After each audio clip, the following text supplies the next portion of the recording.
ਪਾਰਟੀਆਂ ਬੜਾ ਕੁਝ ਕਰਦੀਆਂ ਏ, ਪਾਰਟੀਆਂ ਬੜੇ ਡਰਾਮੇ ਕਰਦੀਆਂ ਏ। ਕੁਝ ਕੁਝ ਕਰਕੇ ਜਦੋਂ ਦਿਖਾਇਆ ਵੀ ਸਾਰੀਆਂ ਪਾਰਟੀਆਂ ਜਿਹੜੀਆਂ ਅੰਨੀਆਂ ਤੇ ਬੋਲੀਆਂ ਹੋਈਆਂ ਬੈਠੀਆਂ, ਜਿਹੜੇ ਏਸੀ ਕਮਰਿਆਂ 'ਚ ਬੈਠੀਆਂ ਅੱਜ, ਕੀ ਉਹਨਾਂ ਨੂੰ ਇਹਨਾਂ ਦਾ ਫਰਜ਼ ਨਹੀਂ ਕਿਸਾਨਾਂ ਲਈ? ਇੱਕ ਡਰਾਮਾ ਕਰਦੇ ਇੱਕ ਦਿਨ ਆ ਕੇ, ਉਹ ਵੀ ਆਪਣੀ ਪਾਰਟੀ ਦੇ ਨਾਅਰੇ ਆਪਣੇ ਬੈਜ ਲਾ ਕੇ ਉਰੇ ਆ ਜਾਂਦੇ ਆ। ਇੱਕ ਦਿਨ ਵੀ ਮੈਂ ਜੇ ਕਹਾਂ ਸੁਖਬੀਰ ਸਿੰਘ ਬਾਦਲ, ਇੱਕ ਦਿਨ ਕੇਜਰੀਵਾਲ ਸਾਹਿਬ ਜਾਂ ਜਿਹੜੇ ਵੀ ਹੋਰ ਲਾ ਲਓ ਆਪੋਜੀਸ਼ਨ ਪਾਰਟੀਆਂ, ਚਾਹੇ ਬੀਜੇਪੀ ਤਾਂ ਗੱਲ ਹੀ ਛੱਡ ਦਿਓ, ਉਹਨਾਂ ਨੇ ਤਾਂ ਕੋਈ ਵੀ ਇੱਕ ਦਿਨ ਦੇ ਧਰਨੇ ਤੇ ਬੈਠਾ, ਇੱਕ ਦਿਨ ਦੀ ਭੁੱਖ ਹੜਤਾਲ ਤੇ बैठा। आप देख रहे हैं know the times Punjab Kesari TV. कृषि कानून बिल के विरोध में जहां किसान लगातार जो है दिल्ली के अलग अलग बॉर्डर पर बैठे हुए हैं, वहीं दिल्ली के जंतर मंतर पर कांग्रेस के सांसद और विधायक भी जंतर मंतर पर लगातार बैठे हुए हैं। लेकिन आज 300 दिन पूरे हुए हैं, तो जो कांग्रेस के सांसद हैं और विधायक हैं वो आज एक बार फिर जंतर मंतर पहुँचे हैं, क्योंकि बीच बीच में लगातार इनको अपने विधानसभा और लोकसभा में जाना होता है। तो इसको लेकर आज 300 दिन पूरे हुए हैं, तो कांग्रेस के राज्यसभा सांसद KTS तुलसी भी यहाँ पहुँचे हैं।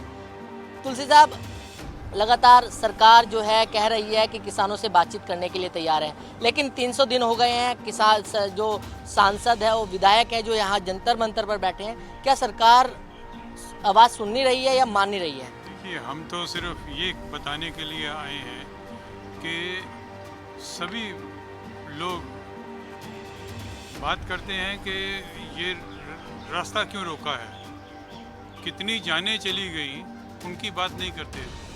कुछ इनके आंसू उन नहीं निकलते हैं ये देख के कि किस हालत में रह रहे हैं, अपना सारा घर बार छोड़ के सड़क पे बैठे हैं। उनके लिए कुछ, इनके लिए कोई सपोर्ट नहीं है, कोई कंसर्न नहीं है, कोई उनके लिए इनको हमदर्दी नहीं है। तो मैं समझता हूँ कि सुप्रीम कोर्ट को भी इस बात का ध्यान रखना चाहिए कि आखिर ये लाखों करोड़ों किसान बाहर सड़कों पे क्यों बैठे हैं, क्योंकि उनका एग्रीकल्चर है वो अनवायबल हो गया है। उसको वायबल करने के लिए ये सपोर्ट प्राइस आवश्यक है। अगर मिनिमम सपोर्ट प्राइस के ऊपर ही प्रश्न चिन्ह लग जाएगा तो किसान को सिर्फ अंधेरा नज़र आता है, किसान को मौत नज़र आती है। तो वो कहते हैं कि घर जाके मरने की बजाय हम यहाँ बैठे हैं, कर लीजिए, गोली चला लीजिए, जेल में भर दीजिए। हमारे लिए हमदर्दी अगर नहीं है तो कर लीजिए जो करना चाहते हैं, मगर हम बच जाने वाले नहीं, क्योंकि वहाँ जाके भी हमें मौत है। लेकिन तुलसी साहब, आप वरिष्ठ वकील भी हैं, लगातार कोर्ट में भी केस चला, कमेटी भी बनाई गई, कमेटी ने अपनी रिपोर्ट सबमिट की है, 1.5 साल तक स्टे लगा दिया गया। सर, की रिपोर्ट से पेट नहीं भरता, कमेटी की रिपोर्ट से एग्रीकल्चर आगे नहीं बढ़ता। ये सिर्फ पंजाब की बात नहीं है, सारे देश में आंदोलन चल रहा है। उनके बारे में सोचने की आवश्यकता है।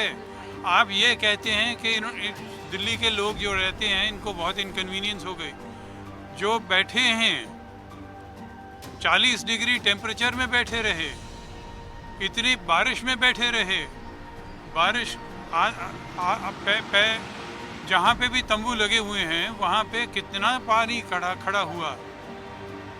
तो ये तो एक तरफी बात हो रही है।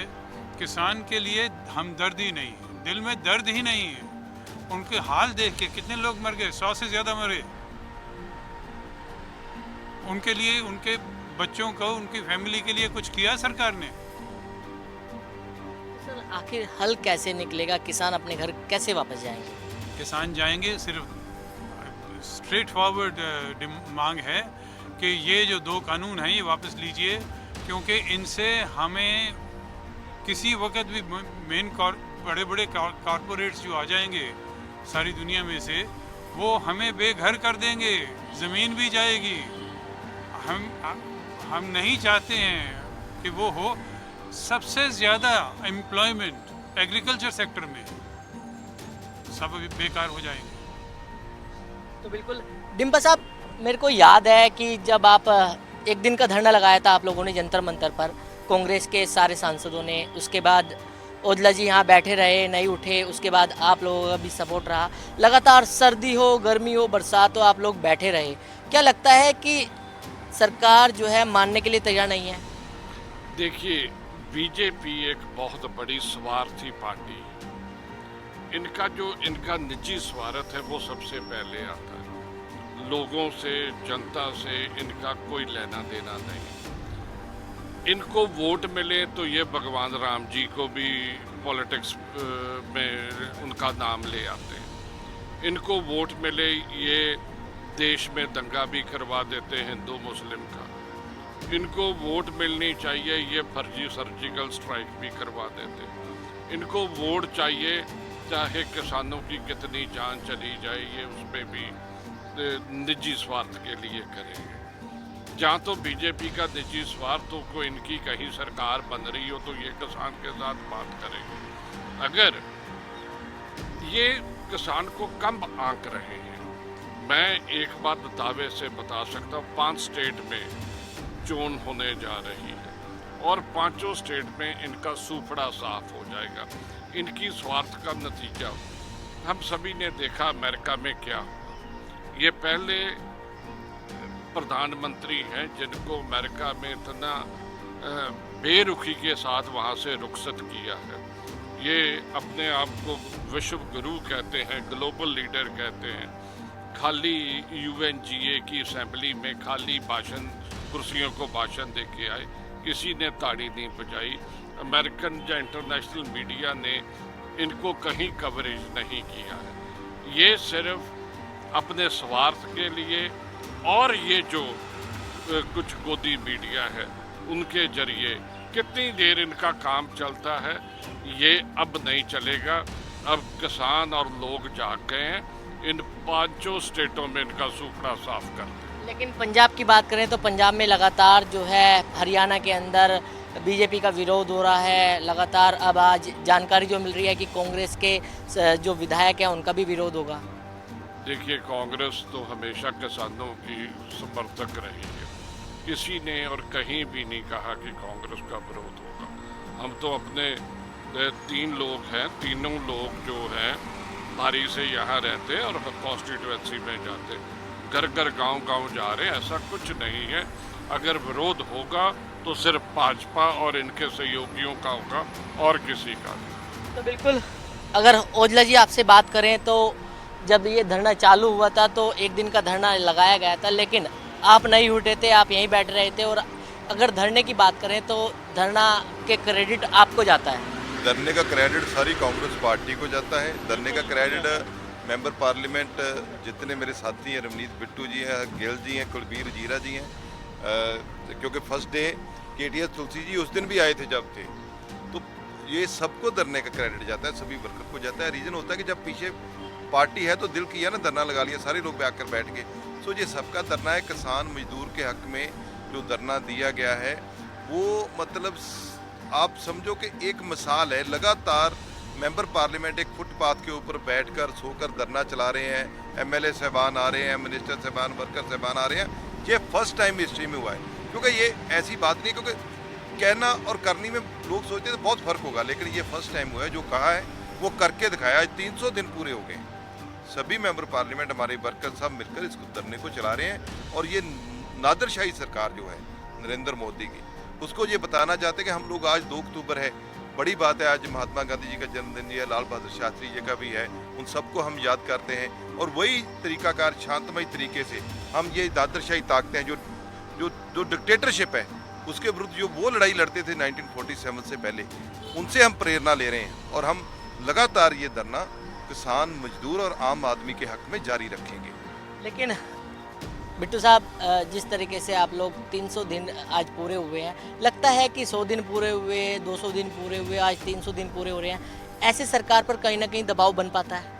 ਪਹਿਲਾਂ ਤਾਂ ਮੈਂ ਅੱਜ ਜ਼ਰੂਰ ਯਾਦ ਕਰੂੰਗਾ, ਸਭ ਤੋਂ ਪਹਿਲਾਂ ਜਿਹੜੇ ਸਾਡੇ 700 ਤੋਂ ਉੱਤੇ ਕਿਸਾਨ ਸ਼ਹੀਦ ਹੋ ਗਏ ਜਿਨ੍ਹਾਂ ਖਾਤਰ ਇਹ ਸਾਰਾ ਹੋ ਰਿਹਾ।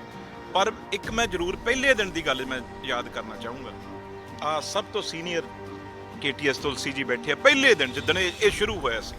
ਆ ਡਿੰਪਾ ਜੀ ਬੈਠੇ ਆ, ਔਜਲਾ ਜੀ ਬੈਠਿਆ ਤੇ ਨਾਲ MLA ਜੀਰਾ ਜੀ। ਤੇ ਆ ਇੱਕ ਵਾਰ ਮੈਂ ਹਮੇਸ਼ਾ ਕਹਿਣਾ ਹੁੰਦਾ ਵੀ ਇਹ ਜਿਹੜੇ ਸਾਡੇ ਸਾਥੀ ਨੇ ਨਾ, ਇਹਨਾਂ ਦਾ ਚਿਹਰਾ, ਇਹਨਾਂ ਤੋਂ ਬਗੈਰ ਅਸੀਂ ਕੁਝ ਨਹੀਂ। ਇਹ ਜਿਹੜੇ 5-10 ਬੰਦੇ ਨੇ ਨਾ, ਕਿਸੇ ਦੇ ਸੱਦੇ ਨਹੀਂ। ਉਹ ਸਾਡੀ ਭੈਣ ਬੈਠੀ ਆ, ਹੋਰ ਸਾਡੇ ਆ ਬਜ਼ੁਰਗ ਬੈਠੇ ਆ ਇੱਧਰ। ਆ ਯਾਦ ਕਰੋ ਉਹ ਦਿਨ ਤੁਸੀਂ ਵੀ ਸੀ ਜਿੱਦਣ ਆ ਫੁੱਟਪਾਥ ਸੀ, ਇੱਥੇ ਔਜਲਾ ਸਾਹਿਬ ਇੱਥੇ ਬੈਠੇ ਸੀ ਪੁੰਜੇ, ਤੇ ਰਾਤ ਨੂੰ ਮੀਂਹ ਪਿਆ ਤੇ ਆ ਜਿਹੜਾ ਪਾਣੀ ਚੱਲ ਰਿਹਾ ਸੀ ਉਰੇ, ਤੇ ਉਹਦੇ ਵਿੱਚ ਅਸੀਂ ਸਾਰੇ ਬੈਠੇ ਸੀ। ਮਤਲਬ ਕਹਿਣ ਦਾ ਇਹ ਜੋਸ਼ ਇੰਨਾ ਆਉਂਦਾ ਕਿੱਥੋਂ, ਇੰਨੀ ਤਾਕਤ ਆਉਂਦੀ ਕਿੱਥੋਂ? ਤੁਸੀਂ ਕੀ ਸੋਚਦੇ ਹੋ ਵੀ ਇਹ ਤਾਕਤ ਆ ਜਿਹੜੀ ਇਹ ਆਮ ਇਨਸਾਨ 'ਚ ਵੀ ਆ ਸਕਦੀ ਆ? ਨਹੀਂ। ਜਿੰਨਾ ਚਿਰ ਪਿੱਛੇ ਉਹ ਸ਼ਕਤੀ ਨਾ ਹੋਵੇ ਪ੍ਰਮਾਤਮਾ ਦੀ, ਤੇ ਉਹ ਜਿਹੜੇ ਗਰੀਬ ਆਮ ਕਿਸਾਨ ਜਿਹਨਾਂ ਨੂੰ ਅੰਨਦਾਤਾ ਕਹਿੰਦੇ ਆਪਾਂ, ਉਹਨਾਂ ਦੀ ਸ਼ਕਤੀ ਸੀ ਸਾਡੇ ਪਿੱਛੇ, ਤਾਂ ਇਹ ਅੱਜ 300 ਦਿਨ ਅਸੀਂ ਕਦੇ ਵੀ ਕੋਈ ਇੱਕ ਵਾਰੀ ਵੀ ਪਾਰਟੀਆਂ ਬੜਾ ਕੁਝ ਕਰਦੀਆਂ ਏ, ਪਾਰਟੀਆਂ ਬੜੇ ਡਰਾਮੇ ਕਰਦੀਆਂ ਏ। ਮੈਂ ਸਾਫ਼ ਤੌਰ ਤੇ ਮੀਡੀਆ 'ਚ ਇਹ ਗੱਲ ਕਹਿਣਾ, ਪਰ ਆਪਣੇ ਆਪ ਨੂੰ ਨਹੀਂ ਮੈਂ ਕਹਿ ਰਿਹਾ, ਕਿਉਂਕਿ ਕਿਸਾਨ ਯੂਨੀਅਨਾਂ ਦਾ, ਕਿਸਾਨਾਂ ਦਾ ਹੁਕਮ ਸੀ ਵੀ ਕੋਈ ਵੀ ਪਾਰਟੀ ਆਪਣਾ ਇਸ ਨੂੰ ਆਪਣਾ ਮੁੱਦਾ ਨਹੀਂ ਬਣਾਏਗੀ। ਮੁੱਦਾ ਤਾਂ ਬਣਾਏਗੀ, ਮਤਲਬ ਪੋਲੀਟੀਕਲ ਮੁੱਦਾ ਨਹੀਂ ਬਣਾਏਗੀ। ਤੇ ਇੱਥੇ ਤੁਸੀਂ ਦੇਖ ਸਕਦੇ ਹੋ, ਅਸੀਂ ਆ ਜਿਹੜਾ ਆ ਕੱਲੀ ਸਾਡੀ ਅੱਜ ਝੰਡੇ ਜ਼ਰੂਰ ਲੱਗੇ ਆ, ਪਰ ਅਸੀਂ ਕਦੇ ਵੀ ਇਹ ਨਹੀਂ ਕਿਹਾ ਵੀ ਇਹ ਕਾਂਗਰਸ ਪਾਰਟੀ ਦਾ, ਇਹ ਇਦੋਂ ਬੜੀ ਗੱਲ ਕੀ ਹੋ ਸਕਦੀ ਹੈ। ਇਹ ਅਸੀਂ ਅੱਜ ਦੇ ਦਿਨ ਤੇ ਤਾਂ ਕਰ ਰਹੇ ਹਾਂ, ਕੁਝ ਕਰਕੇ ਜਦੋਂ ਦਿਖਾਇਆ ਵੀ ਸਾਰੀਆਂ ਪਾਰਟੀਆਂ ਜਿਹੜੀਆਂ ਅੰਨੀਆਂ ਤੇ ਬੋਲੀਆਂ ਹੋਈਆਂ ਬੈਠੀਆਂ, ਜਿਹੜੇ ਏਸੀ ਕਮਰਿਆਂ 'ਚ ਬੈਠੀਆਂ ਅੱਜ, ਕੀ ਉਹਨਾਂ ਨੂੰ ਇਹਨਾਂ ਦਾ ਫਰਜ਼ ਨਹੀਂ ਕਿਸਾਨਾਂ ਲਈ? ਇੱਕ ਡਰਾਮਾ ਕਰਦੇ ਇੱਕ ਦਿਨ ਆ ਕੇ, ਉਹ ਵੀ ਆਪਣੇ ਪਾਰਟੀ ਦੇ ਨਾਅਰੇ, ਆਪਣੇ ਬੈਜ ਲਾ ਕੇ ਉਰੇ ਆ ਜਾਂਦੇ ਆ। ਕੁਛ ਸਿੱਖਣ ਆ ਮੈਂਬਰ ਪਾਰਲੀਮੈਂਟ, ਆ ਐਮਐਲਏ, ਆ ਜਿਹੜੇ ਵਰਕਰ ਨੇ, ਇਹਨਾਂ 'ਚੋਂ ਕਈ ਐਸੇ ਵੀ ਨੇ ਜਿਹੜੇ ਕਾਂਗਰਸ ਨੂੰ ਵੋਟ ਨਹੀਂ ਪਾਉਂਦੇ। ਇਹਦੇ ਵਿੱਚ ਆਮ ਸਧਾਰਨ ਲੋਕ ਨੇ, ਇੱਥੇ ਇਹ ਨਹੀਂ, ਸਾਰੀਆਂ ਸਟੇਟਾਂ ਦੇ ਆਪਣੇ ਆਪ ਹੀ ਜੁੜੀ ਗਏ। ਕੋਈ ਬਿਹਾਰ ਤੋਂ ਆ ਕੇ ਬਹਿ ਗਿਆ, ਕੋਈ ਯੂਪੀ ਤੋਂ ਆ ਕੇ ਬਹਿ ਗਿਆ, ਆ ਗੁਰਦਾਸਪੁਰ ਤੋਂ ਨੇ, ਇਹ ਦਿੱਲੀ ਤੋਂ ਨੇ। ਅਸੀਂ ਆ ਜੀਰਾ, ਮੈਂ ਇੱਕ ਮਾਫੀ ਮੰਗ ਕੇ ਗੱਲ ਕਹੂੰਗਾ ਅੱਜ ਤੁਹਾਡੇ ਟੀਵੀ, ਇਹ ਅਸੀਂ ਕੋਈ ਧਰਨਾ ਕੋਈ ਬਿੱਟੂ ਡਿੰਪਾ ਔਜਲਾ ਜੀਰੇ ਦਾ ਨਹੀਂ ਸੀ। ਇਹ ਜੀਰਾ ਹੀ ਕਿਉਂ ਇੱਕ ਐਮਐਲਏ ਆਇਆ, ਇੱਕ ਜੀਰਾ ਹੀ ਕਿਉਂ ਐਮਐਲਏ ਆਇਆ ਸਾਰੇ ਦੇਸ਼ ਦੇ ਵਿੱਚੋਂ? ਇਹ ਕਿਉਂ ਆ ਕੇ ਬੈਠਾ ਇੱਥੋਂ? ਇਹ ਨਹੀਂ ਕੋਈ ਵੋਟਾਂ ਲੈਣ ਖਾਤਰ ਦਰਦ ਆ। ਤੇ ਇਹ ਬਾਕੀ ਪਾਰਟੀਆਂ ਜਿਹੜੀਆਂ ਇੱਕ ਦਿਨ ਵੀ, ਮੈਂ ਜੇ ਕਹਾਂ ਸੁਖਬੀਰ ਸਿੰਘ ਬਾਦਲ, ਇੱਕ ਦਿਨ ਕੇਜਰੀਵਾਲ ਸਾਹਿਬ, ਜਾਂ ਜਿਹੜੇ ਵੀ ਹੋਰ ਲਾ ਲਓ ਆਪੋਜੀਸ਼ਨ ਪਾਰਟੀਆਂ, ਚਾਹੇ ਬੀਜੇਪੀ ਤਾਂ ਗੱਲ ਹੀ ਛੱਡ ਦਿਓ, ਉਹਨਾਂ ਨੇ ਤਾਂ ਕੋਈ ਵੀ ਇੱਕ ਦਿਨ ਦੇ ਧਰਨੇ ਤੇ ਬੈਠਾ, ਇੱਕ ਦਿਨ ਦੀ ਭੁੱਖ ਹੜਤਾਲ ਤੇ ਬੈਠਾ। ਜੇ ਅੱਜ ਸਾਰੀਆਂ ਪਾਰਟੀਆਂ ਆ ਸਾਡਾ ਨਾਲ ਇੱਥੇ ਆ ਕੇ, ਅਕਾਲੀ ਦਲ ਬਹਿ ਜੇ, ਇੱਥੇ ਆਮ ਆਦਮੀ ਬਹਿ ਜੇ, ਇੱਥੇ ਹੋਰ ਪਾਰਟੀਆਂ ਸਾਰੀਆਂ ਬਹਿ ਜਾਣ ਦੇਸ਼ ਦੀਆਂ, ਉਹਦਾ ਫਰਕ ਨਹੀਂ ਪਊ ਕੋਈ?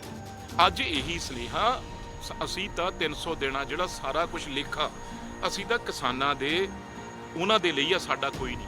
ਤੁਹਾਡੇ ਮੂਹਰੇ ਅਸੀਂ ਦਿਨ ਰਾਤ ਕੱਟਿਆ। ਲੋਕ ਇਹ ਵੀ ਕਹਿੰਦੇ ਸੀ, ਨਹੀਂ ਜੀ ਨਹੀਂ, ਇਹਦਾ ਦਿਨੇ ਕਰਦੇ ਆ, ਰਾਤ ਨੂੰ ਚਲੇ ਜਾਂਦੇ ਆ। ਤੁਸੀਂ ਰਾਤ ਨੂੰ ਸਾਰੇ 2 ਵਜੇ 3 ਵਜੇ ਵੀ ਦੇਖਿਆ। ਮੀਡੀਆ ਨੇ ਜਿੰਨਾ, ਦੇਖੋ ਇੱਕ ਗੱਲ ਮੈਂ ਇਹ ਨਹੀਂ ਵੀ ਤੁਹਾਡੇ ਮੂਹਰੇ ਕਹੂੰਗਾ, ਮੈਂ ਮੀਡੀਆ ਦਾ ਜਿੰਨਾ ਪ੍ਰੈਸ਼ਰ ਆ ਦੇਸ਼ ਦੀ ਸਰਕਾਰ ਦਾ, ਮੀਡੀਆ ਨੇ ਜਿੰਨਾ ਕਿਸਾਨਾਂ ਨੂੰ ਹਾਈਲਾਈਟ ਕੀਤਾ, ਕਿਸਾਨ ਐਜੀਟੇਸ਼ਨ ਹਾਈਲਾਈਟ ਕੀਤਾ, ਕੋਈ। ਤੇ ਅਸੀਂ ਦੇਖੋ ਪਹਿਲੀ ਵਾਰ ਸਰਕਾਰ ਬਣੀ ਚਰਨਜੀਤ ਚੰਨੀ ਦੀ, ਤੇ ਇੱਕ ਕੈਬਨਿਟ ਪੂਰੀ ਗੱਲਬਾਤ ਹੀ ਇਹ ਹੋਈ। ਕੱਲ ਪ੍ਰਾਈਮ ਮਿਨਿਸਟਰ ਨੂੰ ਪਹਿਲੇ ਹਫ਼ਤੇ 'ਚ ਆ ਕੇ ਮਿਲ ਗਏ ਵੀ ਕਿਸਾਨਾਂ ਦਾ ਹੱਲ ਕਰੋ ਭਾਈ, ਕਿਸਾਨਾਂ ਦਾ। ਪਰ ਮੈਂ ਸਮਝਦਾ ਇਹ ਬਹੁਤ ਮੁਸ਼ਕਲ ਟਾਈਮ ਆ। ਉਦੋਂ ਉੱਤੇ ਅੱਗ ਦੀ ਤੇ ਜਿਹੜਾ ਘਿਓ ਪਾਇਆ, ਜਿਹੜਾ ਇੱਕ ਦਿਨ ਪਹਿਲਾਂ ਖੰਨਾ ਲੁਧਿਆਣੇ 'ਚ ਪੈਂਦਾ, ਮੈਂ ਉੱਥੋਂ ਲੁਧਿਆਣੇ ਤੋਂ ਮੈਂਬਰ ਪਾਰਲੀਮੈਂਟ ਆ, ਇੱਕ ਦਿਨ ਰਾਤ ਨੂੰ 9 ਵਜੇ ਤੱਕ ਤਿਆਰੀ ਹੋ ਰਹੀ ਆ। ਫੂਡ ਮਿਨਿਸਟਰ ਆਸ਼ੂ ਜੀ, ਗੁਰਕੀਰਤ ਸਿੰਘ ਉੱਥੋਂ ਦੇ ਕੈਬਨਿਟ ਮੰਤਰੀ, ਤਿਆਰੀ ਕਰ ਰਹੇ ਆ ਅਸੀਂ ਸਾਰੇ ਵੀ ਇੱਥੇ ਸਭ ਤੋਂ ਪਹਿਲਾਂ, ਕਿਉਂਕਿ ਏਸ਼ੀਆ ਦੀ ਸਭ ਤੋਂ ਵੱਡੀ ਮੰਡੀ ਆ। ਤੁਸੀਂ ਦੇਖੋ ਮਤਲਬ ਕਿੰਨਾ ਜ਼ਾਲਮ ਬਣੇ ਹੋਏ ਆ, ਕਿੰਨੇ ਇਹਨਾਂ ਦੇ ਮਨ 'ਚ ਮਤਲਬ ਹੰਕਾਰ ਆ ਗਿਆ ਵੀ ਕਿਵੇਂ ਕਿਸਾਨਾਂ ਨੂੰ ਮਾਰਨਾ, ਰਗੜਨਾ। ਖੰਨਾ ਏਸ਼ੀਆ ਦੀ ਸਭ ਤੋਂ ਵੱਡੀ ਮੰਡੀ ਆ, ਉੱਥੇ ਖਰੀਦ ਸ਼ੁਰੂ ਹੁੰਦੀ ਆ, ਸਭ ਤੋਂ ਪਹਿਲੇ ਦਿਨ ਉੱਥੇ ਬੋਲੀ ਲਾਈ ਜਾਂਦੀ ਆ, ਖਰੀਦ ਸ਼ੁਰੂ ਕੀਤੀ ਜਾਂਦੀ ਆ ਕਿਸਾਨ ਨੂੰ। ਸਾਰੀ ਤਿਆਰੀ ਐਨ ਮੌਕੇ ਤੇ। ਉਧਰੋਂ ਕਮਾਈਨਾਂ ਖੇਤਾਂ 'ਚ ਚੱਲ ਗਈਆਂ, ਟਰਾਲੀਆਂ 'ਚ ਫਸਲਾਂ ਭਰ ਲੀਆਂ ਵੀ ਮੰਡੀ ਲੈ ਕੇ ਆਉਣੀ ਆ, ਕਈ ਲੈ ਵੀ ਆਏ ਵੀ ਸਵੇਰੇ ਰੇਟ ਲੱਗਣਾ, ਐਨ ਮੌਕੇ ਤੋਂ। ਮਤਲਬ ਉਹ ਕੀ ਕਹਿੰਦਾ, ਨਾਦਰਸ਼ਾਹੀ ਇੱਕਦਮ ਫਰਮਾਨ ਜਾਰੀ ਕੀਤਾ ਵੀ ਨਹੀਂ 10 ਦਿਨ ਲੁੱਟ। ਦੇਖੋ ਜਿਵੇਂ ਪਿਓ ਦਾ ਰਾਜ ਹੁੰਦਾ ਉਰੇ ਇਹਨਾਂ ਦਾ। ਇਹ ਡੈਮੋਕ੍ਰੇਸੀ 'ਚ ਆ, ਇੱਕਦਮ 10 ਦਿਨ ਕਦੇ ਖਰੀਦ ਅੱਜ ਤੱਕ ਪਹਿਲਾਂ ਤਾਂ ਹੋਈ ਸੀ, ਪਹਿਲਾਂ ਕਰ ਦਿੰਦੇ ਸੀ 4 ਦਿਨ ਪਹਿਲਾਂ, 5 ਦਿਨ, ਅੱਜ ਤੱਕ ਖਰੀਦ ਕਦੇ ਲੇਟ ਨਹੀਂ ਹੋਈ ਸੀ। ਇਹ ਨਾ, ਮੇਰੀ ਬੇਨਤੀ ਆ, ਮੈਂ ਗਲਤ ਗੱਲ ਮਾਫੀ ਵੀ ਮੰਗ ਕੇ ਕਹਿਣਾ, ਇਹ ਭਗਤ ਸਿੰਘ ਦੀ ਧਰਤੀ ਹੈ। ਇਹ ਨਾ ਭਗਤ ਸਿੰਘ ਦੁਆਰਾ ਪੈਦਾ ਨਾ ਕਰ ਲੈਣ। ਕਿ ਅੱਗੇ ਤਾਂ ਉਹ ਅੰਗਰੇਜ਼ਾਂ ਨਾਲ ਲੜਿਆ ਸੀ, ਤੁਹਾਡੇ ਨਾਲ ਲੜਨ ਨੂੰ ਪੈਦਾ ਹੋ ਜਾਣ। ਨਾ ਕਰੋ। ਬਾਰਡਰ ਸਟੇਟ ਆ ਸਾਡੀ, ਰੋਜ਼ ਉੱਥੇ ਖਤਰਾ ਏ, ਤੇ ਕਿਸਾਨ ਆ ਜਿਹੜਾ ਇਸ ਵੇਲੇ ਉਬਲਿਆ ਪਿਆ, ਉਹਨੂੰ ਨਾ ਉਹਦੀ ਬਲਦੀ 'ਚ ਤੇਲ ਪਾਓ। ਬਹੁਤ ਪਛਤਾਓਗੇ, ਔਖੇ ਹੋਵੋਗੇ। ਕਾਨੂੰਨ ਵਿਵਸਥਾ ਦੀ ਹਜੇ ਤਾਂ ਲੀਡਰ ਸਾਂਭੀ ਬੈਠੇ ਆ, ਪਰ ਜਿੱਦਣ ਵਿਗੜ ਗਈ ਫਿਰ ਤੁਹਾਡੇ ਹੱਥ ਕੁਝ ਨਹੀਂ ਪੈਣਾ। ਤੁਸੀਂ ਜਾਣਦੇ ਹੋ ਪੰਜਾਬ ਦਾ ਇਤਿਹਾਸ ਕਿਵੇਂ ਉੱਥੇ किस तरीके नाल आ सारियां पार्टियां रल के, पंजाब दे लोग रल के उन्होंने शांतमई रखा होया। लेकिन किसान तो आपकी सरकार पर भी सवाल खड़े कर रहे हैं कि 4.5 साल तक आपके मुख्यमंत्री कैप्टन अमरिंदर सिंह रहे। 2017 में वादा किया था कर्जा माफ़ी होगी, किसानों का कर्जा माफ़ होगा, लेकिन नहीं हो पाया। देखो वो सारियां गल्लां ठीक ने, वो तो ਜਿਹੜਾ 22 ਦੇ ਵਿੱਚ ਵੋਟਾਂ ਆ ਗਈਆਂ, ਸਾਡਾ ਇਮਤਿਹਾਨ ਹੈਗਾ, ਉਹਦੇ ਵਿੱਚ ਸਾਨੂੰ ਪਾਸ ਜਾਂ ਫੇਲ ਕਰਨਾ ਉਹ ਕਰ ਦੇਣਗੇ। ਪਰ ਇੱਕ ਗੱਲ ਤੁਸੀਂ ਸੁਣੋ ਵੀ ਉਹ 'ਚ ਤਾਂ 5000 ਕਰੋੜ ਰੁਪਈਆ, ਚਲੋ ਉਹ ਅਸੀਂ ਛੋਟੀਆਂ ਗੱਲਾਂ, ਉਹ ਅਸੀਂ ਪੰਜਾਬ ਵਾਲੇ ਆਪ ਨਿਬੇੜ ਲਾਂਗੇ, ਜਿਹੜਾ ਹੋਊ ਉਹਨਾਂ ਨਾਲ ਉਹ ਸਾਡੇ ਨਾਲ ਨਿਬੇੜ ਲੈਣਗੇ। ਗੱਲ ਤਾਂ ਕਾਲੇ ਕਾਨੂੰਨਾਂ ਦੀ ਆ, ਜਿਹਦੇ ਕਾਰਨ ਆਹੀ ਸੀ ਨਾ। ਇਹ ਕਿਉਂ ਰੋਕਿਆ? ਇੱਕ ਗੱਲ ਹੋਰ ਮੈਂ ਦੱਸਦਾ ਕਮਲ, ਕਿਉਂ ਰੋਕਿਆ ਬਈ ਜਿੰਨਾ ਚਿਰ ਆ ਮੰਡੀਆਂ 'ਚ ਫਸਲ ਆ ਜੇ, ਹਰਿਆਣੇ 'ਚ ਹੋਰ ਜਗ੍ਹਾ ਸਭ ਜਗ੍ਹਾ ਆ ਗਈ ਆ, ਤੇ ਜਿਹੜੇ ਪ੍ਰਾਈਵੇਟ ਪਲੇਅਰ ਨੇ ਜਿਨ੍ਹਾਂ ਦੇ ਸਾਈਲੋ ਬਣੇ ਆ, ਉਹ ਪਹਿਲਾਂ 10 ਦਿਨ 'ਚ ਉਹਨਾਂ ਦੇ ਸਾਈਲੋ ਭਰ ਜਾਣ, ਵਧੀਆ ਸਾਰਾ ਕੁਝ ਸਸਤੇ ਰੇਟ ਤੇ ਉਹ ਮਾਲ ਚੱਕ ਕੇ ਲੈ ਜਾਣ, ਝੋਨਾ ਚੱਕ ਕੇ ਲੈ ਜਾਣ, ਬਾਸਮਤੀ ਸਭ ਕੁਝ ਚੱਕ ਕੇ ਲੈ ਜਾਣ, ਤੇ ਉਦੋਂ ਬਾਅਦ ਜਿਹੜਾ ਬਚਿਆ ਖੁਚਿਆ ਅਸੀਂ ਖਰੀਦ ਲਾਂਗੇ। ਪਰ ਉਦੋਂ, ਕਿਉਂਕਿ ਕਿਸਾਨ ਨੂੰ ਪਤਾ, ਕਿਸਾਨ ਦਾ ਵਸ ਫਸਲ ਲਾਉਣ ਤੱਕ ਤਾਂ ਹੈਗਾ, ਪਰ ਕਿਸਾਨ ਦਾ ਮੌਸਮ ਤੇ ਕੋਈ ਵਸ ਨਹੀਂ ਵੀ ਕਦੋਂ ਜਿਹੜਾ ਹੈ ਉਹ ਬਾਰਿਸ਼ ਆ ਜਾਣੀ ਹੈ, ਕਦੇ ਧੁੱਪ ਆ ਜਾਣੀ ਹੈ, ਕਦ ਮੌਸਮ, ਉਹ ਕੀ ਕਰੂਗਾ? ਆ 10 ਦਿਨ ਦੇ ਵਿੱਚ ਸਾਰੀ ਫਸਲ ਆ, ਜਿਹੜੇ ਅਡਾਨੀ ਬਾਨੀ ਵਰਗੇ ਜਿਹੜੇ 50 ਕਾਰੋਬਾਰੀ ਨੇ, ਉਹ ਸਾਰੀ ਫਸਲ ਆ ਜਿਹੜੀ ਅੱਧੇ ਰੇਟਾਂ ਤੇ ਖਰੀਦਣਗੇ। ਇਸ ਕਰਕੇ 10 ਦਿਨ ਡੈਫਰ ਕੀਤਾ। ਜਿਹੜੇ ਹਜ਼ਾਰਾਂ ਕਰੋੜ ਪੈਸੇ ਆ ਜਿਹੜੇ ਯੂਪੀ ਲਈ ਦਿੱਤੇ ਆ, ਜਿਹੜੇ ਯੂਪੀ ਇਲੈਕਸ਼ਨ ਲੜ ਨਹੀਂ ਦਿੱਤੇ, ਉਹਦਾ ਮੁੱਲ ਆ ਜਿਹੜਾ 10 ਦਿਨ ਡੈਫਰ ਕਰਕੇ ਮੋਦੀ ਸਾਹਿਬ ਨੇ ਲਾਇਆ है। लेकिन जीरा जी, लगातार पंजाब के अंदर आपकी सरकार है, बहुत सारे विधायक हैं, लेकिन आप सिर्फ धरने जो दिल्ली के जंतर मंतर पर चल रहा है, सिर्फ आप ही एक ऐसे विधायक है जो सपोर्ट कर रहे हैं। ਗੱਲ ਇਹ ਹੈ ਕਿ ਮੈਨੂੰ ਸਾਡੇ ਤਿੰਨੇ ਐਮਪੀ ਸਾਹਿਬਾਨਾਂ ਦਾ, ਰਵਨੀਤ ਸਿੰਘ ਬਿੱਟੂ ਜੀ, ਜਸਬੀਰ ਸਿੰਘ ਡਿੰਪਾ ਜੀ ਔਰ ਔਜਲਾ ਸਾਹਿਬ, ਜਿਸ ਦਿਨ ਇਹਨਾਂ ਨੇ ਗੱਲ ਕੀਤੀ ਕਿ ਕਿਸਾਨੀ ਮੁੱਦੇ ਦੇ ਉੱਤੇ ਆਪਾਂ ਨੂੰ ਕੀ ਕਰਨਾ ਚਾਹੀਦਾ, ਤੇ ਅਸੀਂ ਇੱਕ ਸਲਾਹ ਕੀਤੀ ਕਿ ਸਾਨੂੰ ਇੱਕ ਜੰਤਰ ਮੰਤਰ ਦੇ ਉੱਪਰ, ਕਿਉਂਕਿ ਕਿਸਾਨਾਂ ਨੂੰ ਪਰਮਿਸ਼ਨ ਨਹੀਂ ਸੀ ਦਿੱਤੀ ਗਈ ਇੱਥੇ ਧਰਨਾ ਲਾਉਣ ਦੀ, ਤੇ ਇਸ ਕਰਕੇ ਅਸੀਂ ਆਖਿਆ ਕਿ ਆਪਾਂ ਤਾਂ ਬੈਠੀਏ, ਜੇ ਆਪਾਂ ਬੈਠਾਂਗੇ ਤਾਂ ਉਹ ਧਰਨਾ ਜਿਹੜਾ ਹੈ ਕਿ ਹੋ ਸਕਦਾ ਕਿ ਸਰਕਾਰ ਤੇ, ਕਿਉਂਕਿ ਐਮਪੀ ਤੇ ਐਮਐਲਏਆਂ ਦਾ ਬਹੁਤ ਦਬਾਅ ਹੁੰਦਾ, ਕਿਉਂਕਿ ਉਹਦੇ 'ਚ ਮੈਂ ਦੂਜੇ ਵੀ ਐਮਐਲਏ ਸਾਹਿਬ ਨੂੰ ਬੇਨਤੀ ਕਰਦਾ ਰਿਹਾ ਔਰ ਮੈਂ ਆਮ ਆਦਮੀ ਪਾਰਟੀ ਨੂੰ ਕਹਿੰਦਾ ਰਿਹਾ ਕਿ ਅਖਬਾਰਾਂ 'ਚ ਬਿਆਨ ਦਿੱਤਿਆਂ ਕੁਝ ਨਹੀਂ ਹੁੰਦਾ, ਔਰ ਹਮੇਸ਼ਾ ਮੀਡੀਆ ਨੇ ਕਵਰ ਕੀਤਾ ਕਿ ਜਦੋਂ ਵੀ ਸਾਨੂੰ ਕਿਸਾਨ ਮੋਰਚੇ ਨੇ ਕਿਹਾ ਕਿ ਅੱਜ ਭਾਰਤ ਬੰਦ ਹੋਵੇਗਾ, ਉਦੋਂ ਵੀ ਦਿੱਲੀ ਖੁੱਲ੍ਹੀ ਰਹਿੰਦੀ ਰਹੀ। ਔਰ ਇਸੇ ਤਰ੍ਹਾਂ ਹੀ, ਕਿਉਂਕਿ ਮੇਰਾ ਇੱਕ ਫਰਜ਼ ਬਣਦਾ, ਮੈਂ ਐਮਐਲਏ ਬਾਅਦ 'ਚ ਹਾਂ, ਸਭ ਤੋਂ ਪਹਿਲਾਂ ਮੈਂ ਕਿਸਾਨ ਦਾ ਪੁੱਤਰ ਹਾਂ, ਔਰ ਕਿਸਾਨ ਦਾ ਪੁੱਤਰ ਹੋਣ ਦੇ ਨਾਤੇ ਕਿ ਜਿਹੜਾ ਇਸ ਧਰਨੇ ਦੇ ਉੱਪਰ ਮੈਂ ਉਸ ਦਿਨ ਤੋਂ ਲੈ ਕੇ ਅੱਜ ਤੱਕ ਜਿਹੜਾ ਬੈਠੇ ਹਾਂ, ਔਰ ਜਿੰਨਾ ਚਿਰ ਇਹ ਕਾਲੇ ਕਾਨੂੰਨ ਰੱਦ ਨਹੀਂ ਹੋ ਜਾਂਦੇ ਕਿ ਉਹਨਾਂ ਚਿਰ ਧਰਨਾ ਜਿਹੜਾ ਇਸੇ ਤਰ੍ਹਾਂ ਜਾਰੀ ਰਹੇਗਾ, ਕਿਉਂਕਿ ਅੱਜ 700 ਦੇ ਕਰੀਬ ਜਿਹੜਾ 750 ਦੇ ਕਰੀਬ ਕਿਸਾਨ ਜਿਹੜੇ ਆ ਉਹ ਸ਼ਹੀਦ ਹੋ ਚੁੱਕੇ ਆ। ਉਹਨਾਂ ਨੂੰ ਸੱਚੀ ਤੇ ਸੁੱਚੀ ਸ਼ਰਧਾਂਜਲੀ ਇਹੀ ਹੋਏਗੀ ਕਿ ਅਸੀਂ ਆਪਦੇ ਮਿਸ਼ਨ 'ਚ ਕਾਮਯਾਬ ਹੋ ਕੇ ਕਾਲੇ ਕਾਨੂੰਨ ਰੱਦ ਕਰਾ ਕੇ ਅਸੀਂ फिर अपने घरों ਨੂੰ जाइए, ताकि ਜਿਹੜਾ मौत ਦੇ ਵਰਣ हल कैसे होंगे? बातचीत का रास्ता बंद है। 26 जनवरी पे जो घटना घटी उसके बाद से बातचीत जो है वो पूरी तरीके से बंद है। रास्ता कैसे निकलेगा, हल कैसे निकलेगा इसका? ਗੱਲ ਇਹ ਹੈ ਕਿ ਨਰਿੰਦਰ ਮੋਦੀ ਜੀ ਤੇ ਅਮਿਤ ਸ਼ਾਹ ਰੰਗਜੇਬ ਦਾ ਰਾਜ ਤੁਸੀਂ ਦੇਖਿਆ ਹੈਗਾ, ਉਹ ਨਾਦਰਸ਼ਾਹੀ ਹੁਕਮ ਜਾਰੀ ਕਰਦੇ ਨੇ। ਆ ਹੁਣ ਵੀ ਮੈਨੂੰ ਤਾਂ ਇਹ ਨਹੀਂ ਸਮਝ ਆਉਂਦੀ ਕਿ ਪਹਿਲਾਂ ਤੇ ਇੱਕ ਬੰਨੇ ਕੈਪਟਨ ਸਾਹਿਬ ਪਹਿਲਾਂ ਮਿਲਣ ਆਉਂਦੇ ਨੇ, ਕਹਿੰਦੇ ਜੀ ਕਿਸਾਨਾਂ ਦੇ ਮਸਲੇ ਹੱਲ ਹੋਣਗੇ ਤੇ ਮੈਂ ਫਿਰ ਕੋਈ ਗੱਲ ਕਰਾਂਗਾ ਬੀਜੇਪੀ ਨਾਲ। ਔਰ ਬੜੀ ਸ਼ਰਮ ਵਾਲੀ ਗੱਲ ਆ ਕਿ ਜਿਸ ਦਿਨ ਮਿਲ ਕੇ ਜਾਂਦੇ ਉਹਨਾਂ ਰਾਤ ਨੂੰ ਫਰਮਾਨ ਆਉਂਦਾ ਕਿ ਖਰੀਦ ਜਿਹੜੀ ਆ ਉਹ 10 ਦਿਨ ਅੱਗੇ ਚਲੇਗੀ। ਮੈਨੂੰ ਤੇ ਇਹ ਸਮਝ ਨਹੀਂ ਆਈ ਕਿ ਕਿਸਾਨਾਂ ਨੂੰ ਕਿਸ ਤਰ੍ਹਾਂ ਇਹ ਗੱਲ ਘੁੱਟਣਾ ਚਾਹੁੰਦੇ ਨੇ ਉਹਨਾਂ ਦਾ। ਪਰ ਇਹ ਆ ਕਿ ਕਿਸਾਨ ਜਥੇਬੰਦੀਆਂ ਜਿਹੜੀਆਂ ਨੇ, ਅਸੀਂ ਸਾਰੇ ਅੱਜ, ਕਿਉਂਕਿ ਜੇ ਕਿਸਾਨ ਖੁਸ਼ਹਾਲ ਆ ਤਾਂ ਹੀ ਸਾਡਾ ਭਾਰਤ ਦਾ ਹਰੇਕ ਜਿਹੜਾ ਨਾਗਰਿਕ ਤੇ ਜਿਹੜਾ ਵਸਨੀਕ ਆ ਉਹ ਖੁਸ਼ਹਾਲ ਆ। ਔਰ ਮੈਂ ਗੱਲ ਕਹਿਣਾ ਕਿ ਇਸ ਤਰ੍ਹਾਂ ਨਹੀਂ ਬੈਠ ਕੇ ਜਿਹੜੀ ਗੱਲ ਕਰੋ ਜਿੰਨਾ ਚਿਰ ਕਾਨੂੰਨ ਰੱਦ ਨਹੀਂ ਹੁੰਦੇ, ਕਿਉਂਕਿ ਬਹੁਤ ਤੁਸੀਂ ਦੇਖ ਲਿਆ ਅੱਜ 310 ਦਿਨ ਜਿਹੜੇ ਹੋ ਗਏ ਆ ਕਿ ਅੱਜ ਦਿੱਲੀ ਦੇ ਜਿੰਨੇ ਵੀ ਬਾਰਡਰ ਆ ਉਹਨਾਂ ਸਾਰਿਆਂ ਦੇ ਉੱਪਰ ਕਿਸਾਨ ਬੈਠੇ ਨੇ। ਜੰਤਰ ਮੰਤਰ ਤੇ ਸਾਡੇ ਐਮਪੀ ਸਾਹਿਬਾਨ, ਸਾਡੀ ਸਮੁੱਚੀ ਸਾਰੀ ਟੀਮ, ਚਾਹੇ ਅਸੀਂ ਅਮਰਜੋਤ ਦੀ ਗੱਲ ਕਰ ਲਈਏ, ਸਤਿੰਦਰ ਜੀ ਦੀ ਗੱਲ ਕਰ ਲਈਏ, ਲੱਕੀ ਜੀ ਦੀ, ਭਿੰਡਰ ਜੀ ਦੀ, ਮੌਕੀ ਸਾਰੀ ਦੀ ਸਾਰੀ ਟੀਮ ਜਿਹੜੀ ਆ ਕਿ ਇੱਕ ਟੀਮ ਸਾਡੀ ਜਿਹੜੀ ਅੰਮ੍ਰਿਤ ਜੀ ਦੀ ਗੱਲ ਕਰ ਲਈਏ, ਕਿਉਂਕਿ ਸਾਰੀ ਟੀਮ, ਸਮੁੱਚੀ ਟੀਮ ਇਹ ਮਨ ਬਣਾ ਕੇ ਬੈਠੇ ਕਿ ਜਿੰਨਾ ਚਿਰ ਇਹ ਕਾਨੂੰਨ ਨਹੀਂ ਰੱਦ ਹੁੰਦੇ ਉਹਨਾਂ ਚਿਰ ਅਸੀਂ ਇੱਥੇ ਬੈਠਾਂਗੇ। ਔਰ ਅੱਜ ਵੀ ਅਸੀਂ ਇਹ ਗੱਲ ਕਹਿੰਦੇ ਆ ਕਿ ਇਹਨਾਂ ਨੇ ਕਹਿਤਾ ਕਿ ਠੀਕ ਆ, ਕਿਉਂਕਿ ਮੌਸਮ ਜਿਹੜਾ ਮੌਸਮ ਦੇ ਉੱਤੇ ਤਾਂ ਕੋਈ ਨਹੀਂ, ਕਿਉਂਕਿ ਇਹ ਪ੍ਰਮਾਤਮਾ ਵੱਲੋਂ ਆ ਕਿ ਬਾਰਿਸ਼ ਕਦੋਂ ਹੋਣੀ ਆ ਕਦੋਂ ਨਹੀਂ ਹੋਣੀ। ਇਹ ਤਾਂ ਸਿਰਫ ਜਿਹੜਾ ਪ੍ਰਾਈਵੇਟ ਘਰਾਣਿਆਂ ਨੂੰ ਫਾਇਦਾ ਪਹੁੰਚਾਉਣ ਲਈ ਜਿਹੜਾ ਕਿ ਇਹ ਡੇਟ ਜਿਹੜੀ ਇਹਨਾਂ ਨੇ 10 ਦਿਨ ਦੀ ਅੱਗੇ ਕੀਤੀ ਗਈ ਆ। ਔਰ ਇਸ ਕਰਕੇ ਵੀ ਕਾਰਨ ਹੋ ਸਕਦਾ ਕਿ ਸ਼ਾਇਦ ਕੈਪਟਨ ਅਮਰਿੰਦਰ ਸਿੰਘ ਜੀ ਕਹਿਣ ਤੇ ਔਰ ਇਹ ਜਿਹੜੀ ਆ ਖਰੀਦ ਸ਼ੁਰੂ ਕਰਾ ਦੇਣ। ਇਹ ਬਹੁਤ ਗਲਤ ਗੱਲ ਆ, ਇਹ ਬਹੁਤ ਵੱਡਾ ਜਿਹੜਾ ਕਿਸਾਨੀ ਦੇ ਨਾਲ ਧੱਕਾ ਹੈ, ਇਹ ਲੋਕ ਕਦੀ ਨਹੀਂ ਭੁੱਲਣਗੇ। तो बिल्कुल आप देख सकते हैं कि ये जो धरना है वो लगातार 300 दिन पूरे हो चुके हैं इस धरने को, और लगातार किसान जो सांसद हैं और विधायक हैं मांग कर रहे हैं कि जो तीनों कृषि कानून जो हैं ये वापस होने चाहिए, क्योंकि लगातार जो है अपनी मांग को विधायक और सांसद पार्लियामेंट के अंदर भी उठा रहे हैं। दिल्ली से कमल कुमार कंसल, नवोदय टाइम्स, पंजाब केसरी टीवी। देश दुनिया ਦੀ हर ਵੱਡੀ ਖਬਰ ਨਾਲ ਜੁੜੇ ਰਹਿਣ ਲਈ ਸਾਡੇ YouTube ਚੈਨਲ ਨੂੰ ਸਬਸਕ੍ਰਾਈਬ ਕਰੋ। ਨਾਲ ਦੀ ਨਾਲ ਹਰ ਨਵੀਂ ਵੀਡੀਓ ਦੀ ਨੋਟੀਫਿਕੇਸ਼ਨ ਲਈ ਬੈਲ ਆਈਕਨ ਜ਼ਰੂਰ ਦਬਾਓ। ਜੇਕਰ ਤੁਸੀਂ ਇਹ ਵੀਡੀਓ Facebook ਤੇ ਦੇਖ ਰਹੇ ਹੋ ਤਾਂ ਇਸ ਨੂੰ ਲਾਈਕ ਜ਼ਰੂਰ ਕਰੋ ਔਰ ਜ਼ਿਆਦਾ ਤੋਂ ਜ਼ਿਆਦਾ ਸ਼ੇਅਰ ਵੀ ਕਰੋ। ਧੰਨਵਾਦ।